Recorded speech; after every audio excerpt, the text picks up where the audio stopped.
News 24 express आपके साथ में हूं वैशाली वर्मा। आइए नजर डालते हैं आज के बुलेटिन में। भितरवार में अवैध रेत खादान पर की कार्यवाही। रेत कंपनी के द्वारा किया जा रहा था अवैध उत्खनन पर भितरवार प्रशासन की बड़ी कार्यवाही। धुमेश्वर पुआया घाट पर की कार्यवाही। 2 पनडुब्बी जब्त कर नष्ट की। भितरवार एसडीओपी अभिनव कुमार बारगी की कार्यवाही। रेत का अवैध उत्खनन लॉकडाउन में भी था जारी। 4 दिन पहले हुआ था रेत माफियाओं में झगड़े में हुए थे हवाई फायर।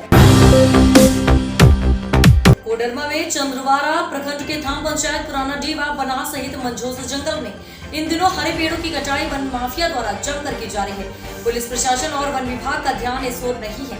हमारे संवाददाता को खबर मिलते ही जंगल में जाकर सारे वारदात को अपने कैमरे में कैद कर लिया।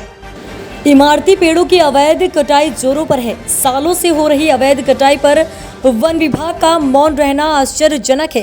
कुछ दिन पहले जंगल में किसी ने आग लगाया और फिर पेड़ों की अंधाधुंध कटाई से जंगल में बड़े हुए व छोटे पेड़ पूरी तरह से समाप्त होने की कगार पर हैं। वन माफिया के खिलाफ अपेक्षित कार्यवाही नहीं हो पाने से माफिया में खौफ नहीं है।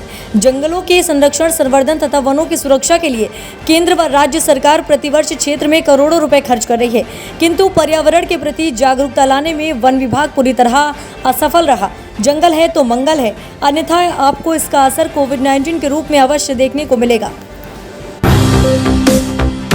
छत्तीसगढ़ में chamber of commerce and industries Bhilai ने पुलिस व पत्रकारों को बांटा सुरक्षा किट। भिलाई में आज की स्थिति को देखते हुए जहां कोरोना संक्रमण की वजह से हर कोई अपनी सुरक्षा में लगा हुआ है, वहीं पुलिस विभाग व पत्रकार अपनी जान की परवाह किए बगैर अपनी सेवाएं निरंतर दे रहे हैं।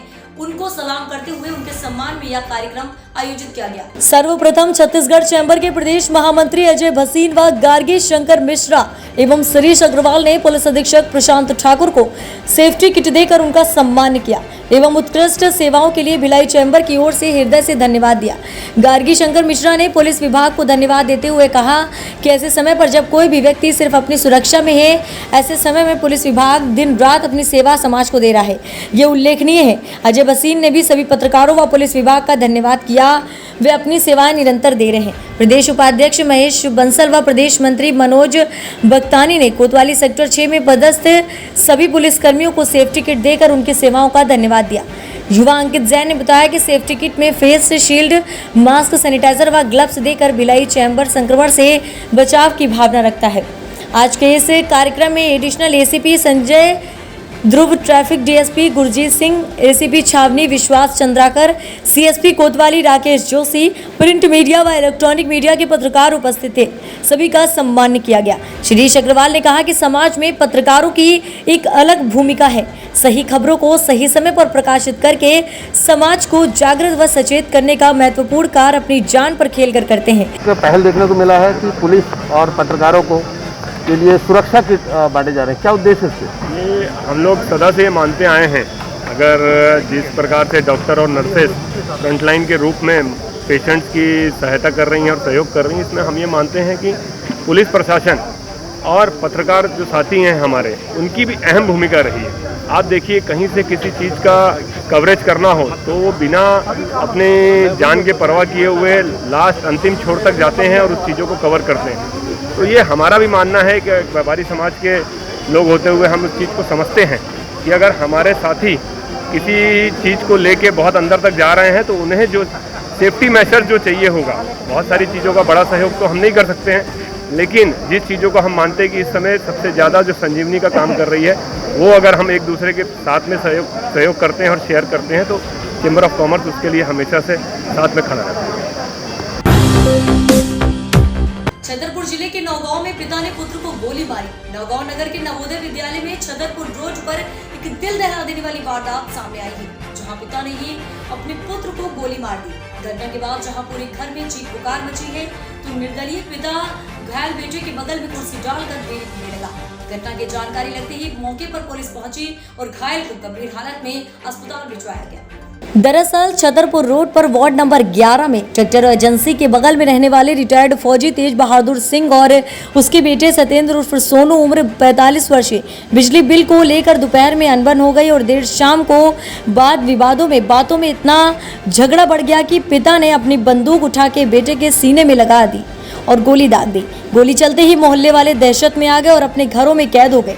घटना की जानकारी लगते ही पुलिस मौके पर पहुंची और घायल को एम्बुलेंस से अस्पताल पहुंचाया, लेकिन जब तक उसने दम तोड़ दिया था। घटना को अंजाम देने के बाद हत्यारा पिता बाहर घायल बेटे को तड़पता छोड़कर भाग निकला। सर, गोलीकांड एक मामला है, पिता ने पुत्र को मौत की घटना, क्या कुछ पूरी घटना है और घटना की वजह क्या रही सर? एक रिटायर हवलदार है, तेज बहादुर सिंह, उम्र है 74 साल। इनका बिजली का बिल 3600 रुपये करीब आया था। उसी बात पे से इनके लड़के जितेंद्र से इनका विवाद हो गया और पिता ने अपने पुत्र को गोली मारी। और कोई शादी आदि वाला भी बताया जा रहा है। वो अभी सब जांच का विषय अभी करते हैं, पूरी जांच। रतलाम पुलिस की कार्यवाही, दवा व्यापारी की दुकान पर मारा छापा, मेडिकल उपकरण की कालाबाजारी के आरोप में गिरफ्तार प्रकरण दर्ज। खबर रतलाम से आ रही है, जहां फिर मानवता को शर्मसार करने वाला एक मेडिकल स्टोर व्यापारी का मामला सामने आया है, जो रेट से अधिक दामों पर बेच रहा था दवाइयां व कुछ उपकरण। रतलाम दवाओं और मेडिकल उपकरणों की कालाबाजारी करने वाले के खिलाफ कार्यवाही के लिए एसीपी गौरव तिवारी द्वारा जारी हेल्पलाइन नंबरों का असर दिखाई देने लगा। बीती रात माणक चौक थाना पुलिस ने मेडिकल उपकरणों की कालाबाजारी के आरोप में एक दवा व्यापारी को गिरफ्तार कर उसके खिलाफ प्रकरण पंजीबद्ध किया है। उक्त दवा व्यापारी भाजपा नेता भी बताया जा रहा है। आरोप है कि उक्त दवा व्यापारी 2250 रुपये का ऑक्सीफ्लोमीटर 4000 में बेच रहा था। माणक चौक थाना प्रभारी आयुब खान ने मिली जानकारी के अनुसार मुखबरी से पुलिस को सूचना मिली थी कि नाहरपुरा स्थित एक मेडिकल दुकान पर ऑक्सीफ्लोमीटर की कालाबाजारी हो रही है और उपकरण को दवा व्यापारी द्वारा अधिक दाम लेकर बेचा जा रहा है। एसीपी गौरव तिवारी के निर्देश पर थाना प्रभारी आयुब खान एवं उनकी टीम ने सोमवार रात को उक्त दवा दुकान पर कार्यवाही की। पुलिस ने यहां से दवा व्यापारी राजेश महेश्वरी को अधिक दाम में ऑक्सीफ्लोमीटर बेचते हुए पकड़ा। थाना प्रभारी आयुब खान ने बताया कि उक्त उपकरण का मूल्य 2250 रुपये है, जबकि दवा व्यापारी द्वारा इसे 4000 रुपये में बेचा जा रहा था। आरोपी द्वारा ज़्यादा मूल्य पर बेचने के लिए उपकरणों पर अंकित नंबरों को भी मिटा दिया गया था। पुलिस के अनुसार दुकान की तलाशी लेने पर 7 ऑक्सीफ्लोमीटर जब्त किए गए हैं। पुलिस आरोपी से पूछताछ कर रही है। थाना प्रभारी आयुब खान ने बताया कि दुकान सील कर आरोपी के खिलाफ कार्यवाही की जा रही है।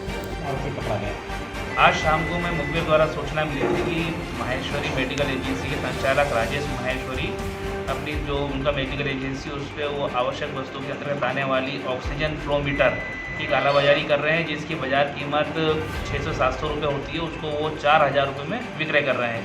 उक्त सूचना पे हमारे द्वारा एक टीम का गठन किया गया, जिसमें हमने जो पंडरवारी कार्रवाई होती है वो की गई। नोटों पे हमने निशान लगा के उनको भेजा गया। जब वो 4000 में सौदा तय हुआ, सौदा तय से पहले भी उन्होंने काफ़ी नकरी करी थी कि हम नहीं बेचेंगे, उपलब्ध नहीं है, बहुत ज़्यादा कीमत है, बाहर मार्केट में बाहर फ्री में कीमत मिल रहा है, उपलब्ध नहीं है। इस प्रकार उन्होंने काफ़ी रिक्वेस्ट करके बात करी तो 4000 में उन्होंने सौदा तय किया। सौदा तय हुआ, सौदा जब बेचते वक्त रंगे हाथों हमने उनको रेड करके पकड़ा, जिसमें उनके पास से हमने ये ऑक्सीजन की जो फ्लोमीटर है वो पकड़ा है। साथ में जो हमारे पंडर द्वारा उनको पैसा दिया गया था 4000 रुपये, जिसका हमने निशान लगा रखे थे, वो पैसा भी उनसे बरामद किया गया है। पंचतत्व में विलीन हुए बीजेपी सरकार के पूर्व मंत्री एवं रैंगांव विधायक जुगल किशोर बागरी कोरोना प्रोटोकॉल में राजकीय सम्मान के साथ अंतिम संस्कार दी गई सशस्त्र सलामी। मध्य प्रदेश में सरकार के पूर्व राज्य मंत्री एवं सतना जिले के रैंगांव विधानसभा क्षेत्र के बीजेपी विधायक जुगल किशोर बागरी का पार्थिव शरीर आज सुबह भोपाल से सतना पहुंचा, जहां उनके गृह ग्राम वसुधा गोपालपुर में उनका दाह संस्कार किया गया। आपको बता दें कि मध्य प्रदेश के शासन के पूर्व राज्य मंत्री एवं सतना जिले के रैंगांव विधानसभा आरक्षित सीट से भाजपा के विधायक जुगल किशोर बागरी का दुखद निधन। आपको बता दें कि विधायक जुगल किशोर की तबीयत 29 अप्रैल को अचानक बिगड़ गई। गुरुवार की रात्रि सतना के निजी बिरला अस्पताल में बीमारी की वजह से उन्हें भर्ती कराया गया था। खबर मिलते ही जिला कलेक्टर एसीपी अस्पताल पहुंचे थे। अस्पताल में उन्हें इमरजेंसी वार्ड में रखकर जांच की गई।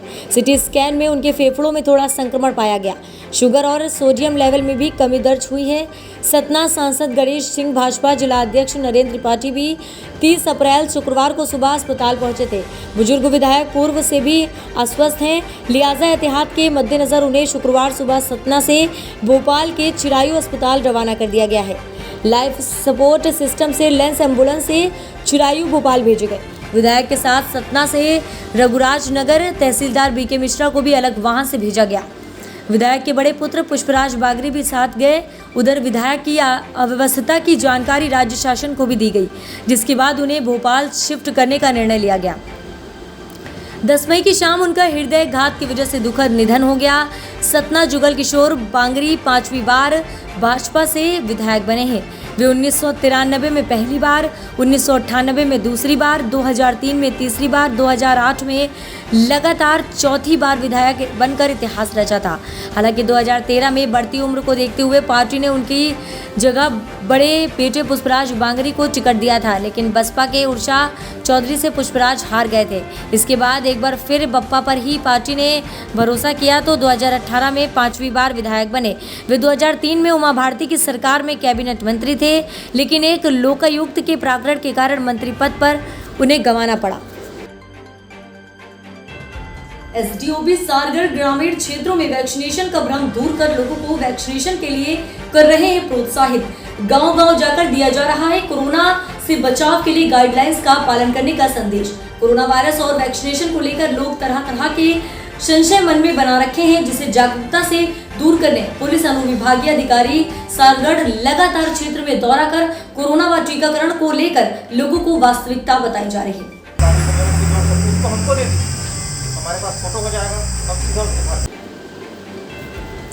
रायगढ़ में पुलिस अधीक्षक संतोष सिंह के दिशा निर्देशन पर लगातार अधिकारीगढ़ के क्षेत्र में लॉकडाउन का सख्ती से पालन करने एवं जरूरतमंदों में राहत पहुंचाने की व्यवस्था बनाई जा रही है। इन कार्यों के अतिरिक्त एसडीओपी सारगढ़ जितेंद्र खूटे सारगढ़ ग्रामीण क्षेत्र में बढ़ते कोरोना संक्रमण की चेन को तोड़ने, गांव-गांव जाकर ग्राम प्रमुखों को सामाजिक दूरी बनाए रखने, तालाब में सार्वजनिक रूप से नहाने की मनाही, शादी विवाह अंत्येष्टि कार्यक्रमों की जानकारी स्थानीय प्रशासन के साथ पुलिस को दिए जाने की हिदायत दी जा रही थी। आज वे ग्राम पंचायत गलवीन डीही, पिंडरी, छर्रा, छतौना, छोटे गठौला का दौरा कर ग्राम के सरपंच, सचिव, आंगनबाड़ी कार्यकर्ता, सहायिका पंच व अन्य प्रमुख व्यक्तियों को जानकारी दी। अति आवश्यक काम पर घर से मास्क लगाकर दूसरों से सोशल डिस्टेंसिंग का पालन करने की हिदायत दी गई। एसडीओपी द्वारा कोरोना वैक्सीन को लेकर सोशल मीडिया पर फैलाई जा रही अफवाहों से बचने एवं वैक्सीन को कारागार बताते हुए वैक्सीन लगाने लोगों को प्रेरित किया गया। संक्रमण की चेन तोड़ने के लिए एसडीओपी द्वारा गांव वालों से सहयोग करने को कहा गया। वे इसके लिए गांव वालों को सुझाव दिए कि गांव के प्रमुख व्यक्तियों का एक व्हाट्सएप ग्रुप बनाएं, जिसमें उन्हें भी जोड़ा तथा जो व्यक्ति गाइडलाइंस का उल्लंघन करता हो, मानव समाज का दुश्मन है, उसकी तस्वीरें व्हाट्सएप ग्रुप में डालें, जिससे उस पर कानूनी कार्यवाही की जा सके। सभी अपने शुभचिंतकों को एवं स्वयं कोरोना वायरस से बचने के लिए भीड़ क्षेत्र में जाने से बचें। दौरा था, कहाँ कहाँ दौरा था, किस चीज़ों को लेकर ग्रामीणों को समझाई दी गई सर? हमारे सारंगढ़ क्षेत्र में लगातार कोविड के केसेस बढ़ते जा रहे हैं। खासकर ये गांव में भी संक्रमण बहुत तेज़ी से फैल रहा है। तो हमारे आदरणीय पुलिस अधीक्षक के दिशा निर्देश में हमारी पुलिस टीम के द्वारा लगातार गांव-गांव में जाकर लोगों को जागरूक किया जा रहा है। गांव के कुछ गणमान्य लोगों, सरपंच, सचिव आदि लोगों को बुलाकर उनसे बात किया जा रहा है कि गांव में जो है संक्रमण की स्थिति को रोका जा सके, उसको नियंत्रित किया जा सके। तो गांव को वालों को हम कुछ दिशा निर्देश दे रहे हैं। उनके द्वारा उनको स्वयं को जागरूक करने हेतु बताया जा रहा है। गांव में जनरल ये बात देखने में आ जाती है कि पुलिस जब जाती है तो लोग भाग जाते हैं, उसके जाने के बाद फिर वापस आके। गुना जिले में शुरू हुआ डोर टू डोर सर्वे। यहां आंगनबाड़ी कार्यकर्ता देविका किरार एवं शिक्षक धर्म स्वरूप के द्वारा घर घर जाकर लोगों से जानकारी ले रही है कि कहीं किसी को कोई बीमारी तो नहीं और लोगों को सोशल डिस्टेंसिंग, मास्क पहनने के लिए सैनिटाइजर के बारे में जानकारी दी जा रही है। वहीं लोगों को वैक्सीन लगवाने के लिए भी आग्रह किया जा रहा है। केजियन रमजान मार्बल समाज सेवी द्वारा गरीबों को राशन वितरण किया गया। जबलपुर में कोरोना संक्रमण को देखते हुए शहर में लगे लॉकडाउन में हर साल की तरह इस साल भी केजियन रमजान मार्बल समाज सेवी खजरी खिरिया ने रमजान माह में गरीबों को देखते हुए एक माह का राशन वितरण किया। शासन प्रशासन द्वारा सोशल डिस्टेंसिंग का पालन करते हुए गरीब और बेसहारा लोगों को देखते हुए यह कार्य करने को आगे आए। हर साल केजीएन रमजान मार्बल समाजसेवी बिना किसी भेदभाव के शहर व आसपास के गांव के हिंदू मुस्लिम कौमी एकता की मिसाल कायम करते हुए गरीबों को केजीएन रमजान मार्बल ग्रुप द्वारा यह कार्य किया जा रहा है, जिसे पूरे संस्कारधानी जबलपुर में उक्त मानवता के निस्वार्थ कार्य की प्रशंसा की जा सके। कोरोना काल के इस मुसीबत की घड़ी में पिछले साल भी हमने देखा जब ये कोरोना 19 आया और उसके बाद एक बहुत बड़ा संकट अचानक जबलपुर शहर की जनता के ऊपर आ गया। उस वक्त जबलपुर की तमाम स्वयंसेवकों ने सरदारपुर में धार जिले की बाग पुलिस कर्मियों द्वारा ग्रामीण आदिवासी की कर दी भयंकर पिटाई। खाकी के रक्षक बने आम जनता के लिए भक्षक। पीड़ित पक्ष ने ऐसा क्या गुनाह किया जो इतनी बड़ी सजा दी बिना कसूर के। बाग के अंतर्गत ग्राम नैनगांव निवासी नवल सिंह मोरी पटेल आदिवासी को पुलिस कर्मियों द्वारा बाग की सड़क पर पूरी तरह से पीटा गया, जिससे उसके शरीर पर कई जगह गंभीर चोटें आई। बेवजह अपने साथ हुई पिटाई की रिपोर्ट संबंधित बाग पुलिस थाने लिखवाने पहुंच गया पीड़ित, परंतु 4 घंटे थाने पर बैठाने के बावजूद भी पीड़ित व्यक्ति की रिपोर्ट संबंधित बाग थाने पर नहीं लिखी गई। परंतु 4 घंटे थाने पर बिठाने के बावजूद भी पीड़ित व्यक्ति की रिपोर्ट संबंधित बाग थाने पर नहीं लिखी गई, जिसके चलते पीड़ित ने एसडीओपी कार्यालय कुक्षी में शिकायती आवेदन दिया कि शिकायत में बताया गया कि 2 पुलिसकर्मियों द्वारा उसके साथ बुरी तरह से मारपीट की गई। वहीं पुलिस के दोनों कर्मचारियों ने पीड़ित के सीधे हाथ की उंगलियों को जूते के नीचे दबाकर उन्हें तोड़ने का प्रयास भी किया। क्या नाम है? नवल सिंह पटेल। नवल सिंह भाई पटेल। क्या हुआ? पुलिस वालों ने मारा। कहाँ पर? नंदी पार्क।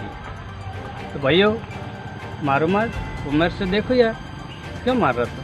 नमस्कार, आप देख रहे हैं न्यूज़ 24 एक्सप्रेस। आपके साथ मैं हूं वैशाली वर्मा। आइए नजर डालते हैं आज के बुलेटिन पर।